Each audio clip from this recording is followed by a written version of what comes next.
से किसी ने आवाज दी तो मैं हैरान रह गई। झाड़ियों के पीछे छुपी एक बूढ़ी औरत उसे अपने पास बुला रही थी। चल इधर, ये तेरी माँ लगती है जो तू उससे बातें कर रही है। ये कहकर वो उसे घसीटते हुए अपने साथ ले गई। मुझे उस बच्ची की खूबसूरती ने मुतासिर किया था और ये बूढ़ी औरत उसकी क्या लगती थी। मैं अजीब उलझन का शिकार होकर वहां से आई थी, लेकिन बार बार मुझे उस बच्ची की शक्ल याद आ रही थी। मुझे किस कदर नफरत से देख रही थी, हालांकि मेरा तो उसके साथ कोई रिश्ता भी नहीं था। घर आकर मैं काफी परेशान रही। दूसरे दिन के उजाले में मैं उसी जगह जा पहुंची। आखिरकार ये बूढ़ी औरत यहाँ कहाँ से आई थी। तभी थोड़ा नीचे गई तो सामने एक कच्ची बस्ती नजर आने लगी, लेकिन यहाँ पर सारी झुग्गियां बनी हुई थी। मुझे एक बच्ची दिखाई दी जो मेरी तरफ पीठ किए खड़ी थी। जैसे ही मैंने उस बच्ची के सर पर हाथ रखा तो अचानक वो पलटकर मुझे देखने लगी। मैं उछल पड़ी। वो तो वही बच्ची थी जो मुझे रात को बीच सड़क पर दिखाई दी थी। तुम यहाँ कैसे? वो बच्ची मुझे घूरते हुए कहने लगी। मैं उसकी तेज आवाज पर घबरा गई। फिर कहने लगी, मैं तुम्हें लेने आई हूँ। देखो, तुम्हारे जैसे उम्र की बच्चियां स्कूल में पढ़ाई किया करती हैं, लेकिन तुम सड़क पर भीख मांगती हो। आखिर क्यों? और वो बूढ़ी औरत कौन थी जो तुम्हें यूं घसीटते हुए लेकर गई थी? उसने सामने देखा, फिर कहने लगी, मैं यहीं पर रहती हूँ और मुझे यहाँ छोड़ने वाले मेरे माँ बाप थे। न जाने उन्होंने किस मजबूरी के तहत मुझे यहाँ छोड़ा था, लेकिन अब मैं यहाँ पर खुश हूँ, इसलिए तुम जाओ। मैंने देखा उसकी आंखों में आंसू थे, लेकिन उसके आंसू देखकर मेरा दिल तड़प उठा। फिर मैंने उस बूढ़ी औरत को बहुत मजबूर किया कि वो इस 15 साल बच्ची को मेरे हवाले कर दे। मैं इसे अपने पास रखूंगी, इसे कोई हुनर सिखाऊंगी। लेकिन वो ना मानी।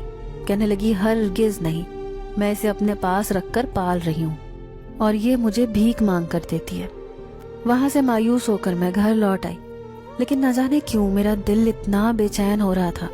फिर उस रात मैं सोई तो एक ऐसा वाकया मेरे साथ पेश आया जिसने मुझे हिला कर रख दिया।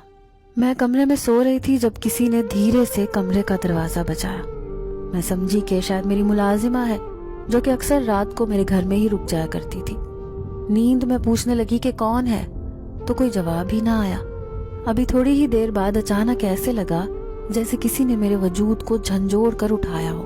मैंने पलक झपकते में ही आंख खोल दी, लेकिन सामने नकाब पोश औरत को देखकर मेरी नींद उड़ गई। कौन हो तुम? मैं खौफजदा लहजे में उसे कहने लगी, लेकिन अचानक ही सामने दीवार पर नजर पड़ी तो मेरे रोंगटे खड़े हो गए। वहां भी एक नकाब पोश आदमी खड़ा था। ये दोनों कौन है और मुझे घेर कर क्यों खड़े हैं? मैं समझी कि शायद कोई चोर डाकू है जो आधी रात को मेरे घर में घुस गए हैं। मुझे यूं डरता देखकर वो कहने लगी, घबराओ मत, हम तुम्हारे जानने वाले हैं, तुम हमें बहुत अच्छी तरह जानती हो। ये कहकर दोनों ने अपने नकाब नीचे किए तो मैं जहां खड़ी थी वहीं पर खड़ी रह गई। ऐसे लग रहा था जैसे मेरे पाँव के नीचे जमीन ही ना हो।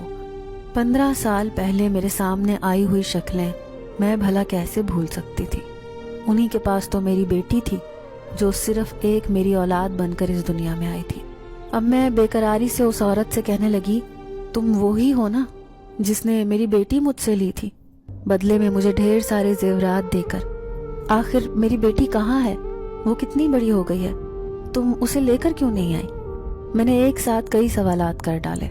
उस औरत ने सर झुका लिया, फिर कहने लगी, मुझसे गलती हो गई जो मैंने तुम्हारी बेटी को अपने पास रख लिया। उसे तो मैंने 10 साल पहले ही इंसानों की दुनिया में छोड़ दिया था। क्या मतलब इंसानों की दुनिया? क्या कहना चाहती हो तुम? मैं उसकी कोई भी